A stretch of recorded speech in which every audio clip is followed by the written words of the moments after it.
eis que enviarei um anjo diante de ti, para que te guarde no caminho e te conduza ao local que te preparei.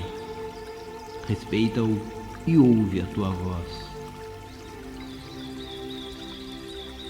Êxodo 23, versículos 20 e 21. Todos nós já ouvimos muitas histórias sobre anjos. São anjos que aparecem do nada e retiram pessoas da beira de precipícios. Ou então, anjos que surgem de lugar nenhum e afastam certas pessoas de caminhos onde certamente iriam sofrer terríveis acidentes. Eles advertem as pessoas, ajudando-as a evitar situações perigosas. Eles guiam os que estão enfrentando difíceis decisões. Confortam, iluminam, curam e até ajudam a achar objetos perdidos como chaves e documentos. Segundo os dicionários, anjo significa ser espiritual que, segundo a teologia cristã, a hebraica e a islâmica, serve de mensageiro entre Deus e os homens. A palavra anjo vem do latim angelus, que significa mensageiro. Mas quando nos referimos a um anjo, não estamos tratando de um mensageiro comum, e isto fica bem evidente na tradução latina da Bíblia, chamada de Vulgata. Lá vemos que, quando o texto se refere a um mensageiro comum, é usado o termo nuntius, e quando se refere a um mensageiro celeste, o termo empregado é angelus. Fica claro, portanto, a natureza celestial e o papel que desempenham de intermediadores entre o Criador e as criaturas, entre Deus e os homens. As Escrituras Sagradas não indicam com precisão em que momento foram criados os anjos, mas os estudiosos entendem que isto deve ter acontecido imediatamente após ter sido criado o céu e antes da criação da terra. Também nos é impossível definir o número de anjos. Os livros falam de um exército, uma legião, isto é, compreendem um número grandioso. Pela lógica, Deus deve tê-los criados de uma só vez, pois eles não têm a capacidade de propagar-se como os homens. Para eles, a ordem divina de crescei e multiplicai-vos não existe. Na Bíblia, encontramos cerca de 300 citações a respeito dos anjos. As primeiras descrições sobre anjos apareceram no Antigo Testamento e a menção mais antiga de um anjo aparece em Ur, uma cidade do Oriente Médio, há mais de 4.000 anos antes de Cristo. Na arte cristã, eles aparecem em 312 depois de Cristo, introduzidos pelo imperador romano Constantino, que, sendo pagão, converteu-se ao cristianismo na véspera de sua morte. Foi ele que tornou o cristianismo a religião oficial de Roma. No Novo Testamento, os anjos aparecem nos momentos marcantes da vida de Jesus: no nascimento, durante as pregações, no martírio e na ressurreição. Dizem os evangelistas que, depois da ascensão, Jesus foi colocado junto ao anjo Metatron. Os escritos essênios, fraternidade da qual Jesus certamente fazia parte, estão repletos de referências angelicais. Também no Alcorão encontraremos muitas citações sobre esse tema. Concluímos desta forma que Deus não criou no universo somente os seres visíveis, mas também os invisíveis. E embora vivam em dimensões diferentes, estão intimamente relacionados, atuando como coautores da criação divina em tudo o que existe no universo. São Tomás de Aquino dizia que os anjos são seres cujos corpos e essências são formados por um tecido da chamada luz astral. Existe um conceito que diz que os anjos ficam num plano intermediário entre Deus e os homens. E muita gente diz poder vê-los quando se projeta astralmente, isto é, quando deixa conscientemente o seu corpo físico, usando como veículo para a sua consciência o corpo astral. Aquela conversa de projeção astrafísica, projeção astral, viagem astral. Embora os anjos não tenham formas definidas, cada povo, de acordo com a sua cultura, dá uma forma aos seus anjos que seja condizente com suas crenças, suas tradições, sua forma de pensar. Para os africanos, os anjos são negros. Para os japoneses, eles têm feições orientais. Para os hindus, são mulheres e são chamados de devas. Em todas as culturas, os anjos são invocados para atender a pedidos específicos. E para isto, precisamos chamá-los pelo nome.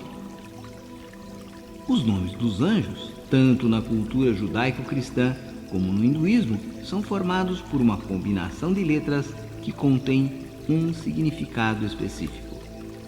Gabriel, por exemplo, significa mensageiro de Deus. Existe uma teoria que nesta dimensão tempo-espaço em que estamos, aqui no planeta Terra, existem duas linhas de seres em evolução, como se fossem duas colunas. Numa coluna estão os homens, na outra coluna estão os anjos. Os homens evoluíram a partir dos animais, que evoluíram a partir das plantas, que evoluíram a partir dos minerais. Os homens estão divididos em três categorias: o homem carnal, o homem e o homem espiritual. À medida que vai se espiritualizando, à medida que vai tornando mais sutis os seus corpos de manifestação, os seres vão deixando as formas mais densas para assumir uma configuração mais espiritual. Portanto, depois de homem espiritual, ele se transforma num mestre, um mestre ascensionado, por aí ele continua a sua evolução. Esta é uma coluna. Existe uma outra coluna. Uma coluna formada por seres elementais e anjos.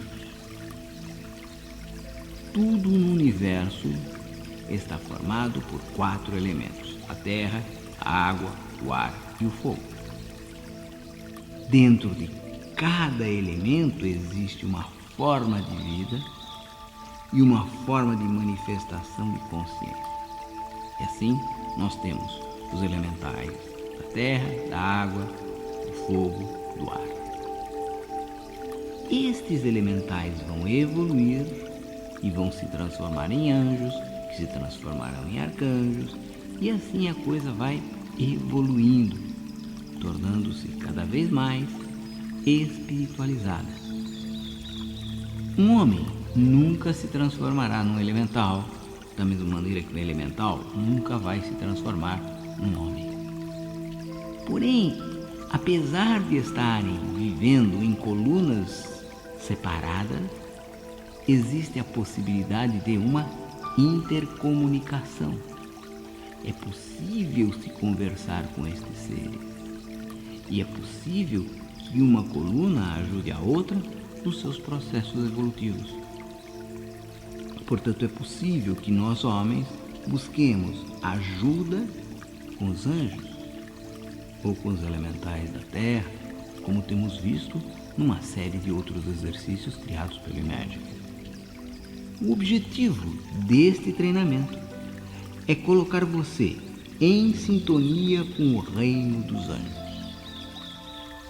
O objetivo deste treinamento é colocar você em sintonia com o reino dos anjos, para que ele, primeiro, proteja você e proteja as pessoas que você ama, mas também para que ele lhe ajude nos momentos de escolha, que ele conforte você, ilumine a sua vida, cure os seus desequilíbrios e as suas doenças, que ajude você até em coisas triviais, como achar objetos, arrumar um emprego, coisas mais da vida, para ajudar você a fazer esta sintonia com os anjos, nós usaremos algumas técnicas desenvolvidas pelo Instituto de Pesquisas Psíquicas Imagic. Uma delas tem o nome de pensamento mágico. Trata-se da base do sistema de trabalho do Imagic. Pensamento mágico nada mais é que uma síntese bastante prática de todo o conhecimento daquilo que o ocultismo costumeiramente chama de magia mental. Compõe-se de uma série de treinamentos que trabalham diretamente com as programações mentais na área de automação orgânica, produzindo alterações comportamentais de acordo com a vontade do praticante. Temos também uma técnica chamada sonho virtual induzido. Eu conto uma história para você e você visualiza e vive essa história. Enquanto fazemos isso, a sua mente interior começa a reagir de acordo com as imagens que estão sendo projetadas, pois esta técnica atua junto aos corpos emocionais e mentais, provocando sensações muito profundas e marcantes. Quando você está num estado de consciência que é conveniente, nós podemos induzir imagens mentais associadas a estímulos sonoros que foram cuidadosamente selecionados, nos permitindo acessar regiões interiores muito profundas, onde se provoca o sonho virtual induzido. Uma vivência intensa, onde, num curtíssimo espaço de tempo, podemos fazer gravações muito vivas. Outra prática do Imagic é o Psychic Drill. Trata-se de um conjunto de ginásticas mentais e treinamentos interiores especiais que visam desenvolver e fortalecer todos os dons psíquicos inerentes do praticante. Usaremos também respiração consciente. São técnicas respiratórias que aumentam a capacidade do indivíduo de produzir fenômenos psíquicos. Além disso, quando se respira conscientemente, aumenta-se a produção dos hormônios mediadores da estimulação da imunidade, do estado de bem-estar e da diminuição da dor, o que faz o exercício ainda mais agradável, dando até um certo prazer. As respirações conscientes ligam o indivíduo naquilo a que chamamos aqui e agora. Isto amplia a sua consciência e modula o sistema psíquico para que ele responda convenientemente aos comandos e aos estímulos da vontade. Temos também a sigilização mágica. Se você procurar no dicionário, verá que a palavra sigil significa selo. Selo como a marca da sua impressora ou do tênis que você usa normalmente. É uma marca pessoal. Porém, essa palavra acabou tomando uma conotação um pouco diferente deste tipo de selo. Hoje, essa palavra está mais ligada a certas figuras mágicas. Figuras que, por si só, emitem uma determinada onda, chamada onda de forma, que cria ao seu redor um magnetismo que nos interessa. Os sigilos são especialmente usados na magia ritual ou na magia chamada simpática. Nestes casos, funciona como um foco, visando atrair anjos, demônios ou espíritos. O uso dos sigilos para atrair espíritos começou na antiguidade e alcançou o auge durante o Renascimento. Acabou se transformando na própria assinatura da entidade. O selo ou a assinatura de um anjo, de um espírito ou de um demônio foram idealizados com o intuito de conter a essência desse ser e dar o poder ao mago de chamar estas entidades. Há diversos métodos para planejar sigilos. Geralmente, envolvem figuras especiais como quadrados, tabelas enoquianas, tabelas planetárias, letras, números e, depois, uma palavra que defina o desejo, o porquê se está fazendo aquela determinada magia ou se está construindo aquele sigilo, escrita em cima da figura que foi desenhada. Várias tradições, vários grupos usam bastante o sigilo. A tradição hermética, por exemplo, a cabala esotérica e os gnósticos.